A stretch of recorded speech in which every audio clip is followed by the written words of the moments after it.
মুহতারাম হাজিরিন, ইতিহাস পড়েন।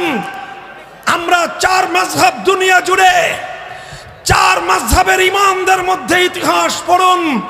ইমামে আজম আবু হানিফা রাহমাতুল্লাহি আলাইহি হকের পথে অটল আর অবিচল থাকতে গিয়ে সময়ের শাসক কর্তৃক নিগৃহীত হয়েছেন, কারাগারে বন্দী হয়েছেন। শেষ পর্যন্ত ষড়যন্ত্রমূলকভাবে বিষ প্রয়োগ করে ইমামে আজম আবু হানিফাকে শহীদ করা হয়েছে। ইমামে মালিক রাহমাতুল্লাহি আলাইহি সময়ের শাসকের দ্বারা নির্যাতিত হয়েছেন, উৎপাতের শিকার হয়েছেন। আর ইমামে আহমদ ইবনে হাম্বলের কথা কি বলবো? ইমাম আহমদ ইবনে হাম্বল নির্যাতিত হয়েছেন, কারান্তরীণ হয়েছেন।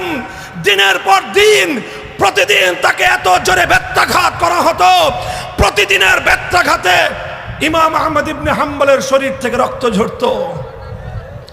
ওরা বলতো ইমাম আহমদ ইবনে হাম্বলকে শাসকের কথা মেনে নাও, শাসকের কথা মেনে নাও।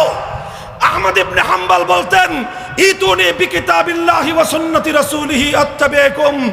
না, আল্লাহ পাক আমার বুকের মধ্যে আসমানি ওয়াহির ইলমের আমানত রেখেছেন, শাসকের সামনে মাথা নত করবার জন্য নয়। আনো কোরআনের দলিল, আনো কোরআনের দলিল, আনো আল্লাহর নবীর হাদিসের দলিল আনো। বেত্রাঘাত করা লাগবে না, আমার কাছে তলব করা লাগবে না। কোরআন হাদিসের দলিলের সামনে আহমদ ইবনে হাম্বল স্বেচ্ছায় মাথা নত করবে। আর কোরআন হাদিসের বিরুদ্ধে কোন কথা যদি মানাবার জন্য আহমদ ইবনে হাম্বলকে চেষ্টা করো, আহমদ ইবনে হাম্বলের শরীর টুকরো টুকরো হবে, রক্তে রঞ্জিত হবে আল্লাহর জমিন।